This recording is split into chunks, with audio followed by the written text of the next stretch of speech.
पास आए हैं डॉक्टर नवीद साहब जो कि सॉइल रिसर्च में साइंटिस्ट हैं और हमने यहाँ इनकी जो प्रोडक्ट हैं उनकी तलब बात करनी है।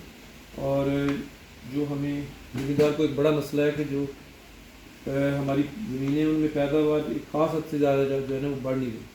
तो जो ज़मीनों को प्रॉब्लम, क्योंकि ये ज़मीन की जो हेल्थ या कह लीजिए ज़मीन की जो सेहत है उसी के ये जो साइंटिस्ट हैं, तो हम उनके मतलब से बात करेंगे।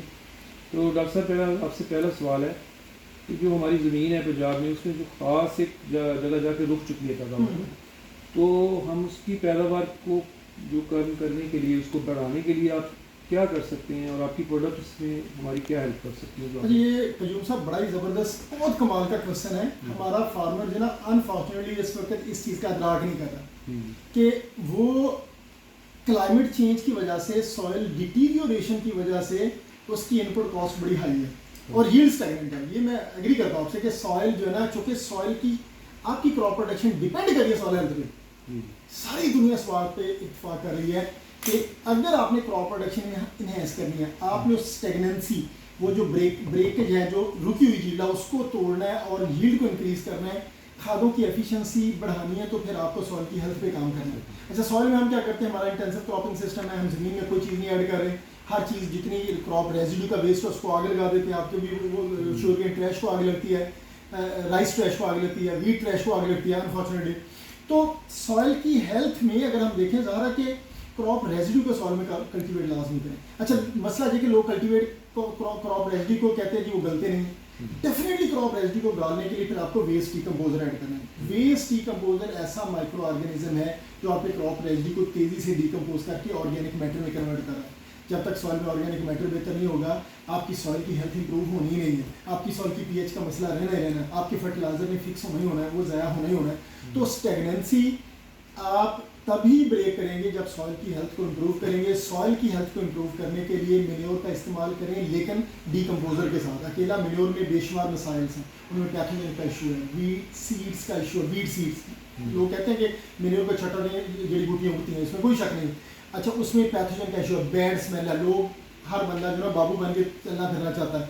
तो मेन्योर को डीकम्पोजर के साथ ट्रीट करवा के छटा दें, फील्ड में अप्लाई करवाएं।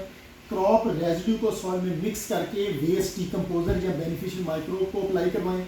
जब ये चीज़ें डिजॉल्व होंगी, सॉइल का ऑर्गेनिक मैटर लेवल बेहतर होगा, सॉइल की प्रॉपर्टीज़ बेहतर होगी, उसमें एरेशन बेहतर होगी, वाटर होल्डिंग कैपेसिटी बेहतर होगी। डेफिनेटली जो आप इनपुट ऐड करेंगे, फर्टिलाइजर ऐड करेंगे, जो आप कोई सॉइल और बाकी चीज़ें ऐड कर रहे हैं, कोई माइक्रोन्यूट्रिएंट ऐड करेंगे, तो सॉइल इतनी सपोर्टिव होगी कि वो सारी चीज़ें मैक्सिमम क्वांटिटी में क्रॉप को देगी। जब ये चीज़ें क्रॉप को मिलेगी, ये ऑटोमेटिकली जो ब्रेकेज है ना, जो बैरियर है स्टैग्नेंसी का, वो टूट जाएगा, आपकी प्रोडक्शन बेहतर हो जाएगी। और इस वक्त सर्वाइवल, फार्मर की सर्वाइवल इसी में, अगर उसको प्रोड्यूस का रेट नहीं मिल रहा तो अपनी पैदावार को बढ़ाए। एक बंदा 50 मन पैदावार ले रहा, उसको 2200-2300 रुपये में गन्नम बेचनी, और एक 65 से 70 मन ले रहा, उसको मसला ही कोई नहीं, वो 2300 में भी बेच दे, लेकिन उसकी प्रोडक्शन इतनी है कि वो सर्वाइव करेगा। 50 मन वाला सर्वाइव नहीं कर सकता, तो उसके लिए सॉइल हेल्थ है। Thank you. तो डॉक्टर साहब, ये भी प्रोडक्ट है आपकी, जो जैसे ये सल्फ़र है, हाँ, जो बायोटिक सल्फ़र है, इसी तरह दूसरी हैं जो आपकी जैसे सॉइल कंडीशनर है, तो इस ये जो आपकी प्रोडक्ट्स हैं, ये कैसे ज़मीन की हेल्थ को इम्प्रूव कर सकती हैं? अच्छा, ये माशाल्लाह एक व्यू दे दें कि ये मैंने 10 साल की मेरी रिसर्च है, और मेरी 10 साल की रिसर्च सारी फार्मर के लिए। अगर आप बात कर रहे हैं जी कि सॉइल कंडीशनर, तो लोग गोबर ऐड नहीं कर रहे सॉइल में। सॉइल में जब गोबर आप ऐड नहीं करते, या ऑर्गेनिक मैटर या क्रॉप रेजिड्यू जब आप ऐड नहीं करते, जब नामियाती मादा क्रॉप रेजिड्यू फसलों की बाकी सॉइल में नहीं ऐड करते, तो फिर उसकी रिप्लेसमेंट हमने की है। हमने ये किया कि ब्लैक गोल्ड और सॉइल कंडीशनर हमारा प्रोडक्ट है। सॉइल कंडीशनर लो पीएच ऑर्गेनिक मैटर है। यानी सॉइल कंडीशनर की अगर मैं बात करूं, तो वो ऐसा ऑर्गेनिक मैटर है जो डीकम्पोज्ड भी है और एसिडुलेटेड भी है। मुझे ये बड़ा अच्छी से पता है कि हमारी ज़मीनों के 2 बड़े मसले हैं, अब तीसरा भी इंक्लूड हो गया। पहला मसला नामियाती मादा कम है, इसमें कोई इशू नहीं, लेकिन हमारा ट्रॉपिकल या हाई टेम्परेचर वाला एरिड सेमी एरिड क्लाइमेट है। हाई टेम्परेचर की वजह से आप बहुत सारा जब नामियाती मादा क्रॉप रेजिड्यू सॉइल में ऐड करते हैं, तो वो कार्बन डाइऑक्साइड बन के उड़ जाता है।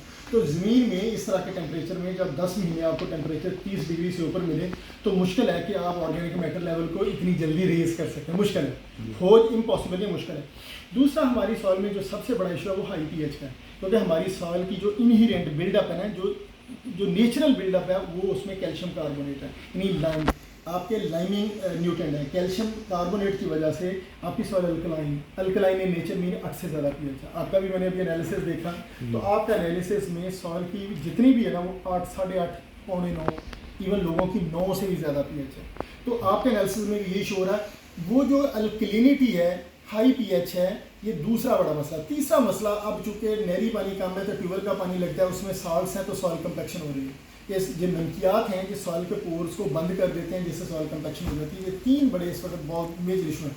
हम ऑर्गेनिक मैटर को, जैसे मैंने कहा, गोबर क्रॉप रेसिड्यू को ट्रीट करें, उसमें डिकम्पोजर फ्लड करें। दूसरा, जो पीएच का बात करें, हम पीएच को परमानेंटली चेंज नहीं कर सकते। हाँ, पीएच का शॉक सॉइल में दे सकते हैं। शॉक मीन कि जो फर्टिलाइजर आप ऐड कर रहे हैं उसमें थोड़ा सा बायोसल्फर ऐड कर रहे हैं। इस बायोसल्फर, ये ऑक्सीडाइज फॉर्म है, इसकी 2 पीएच है।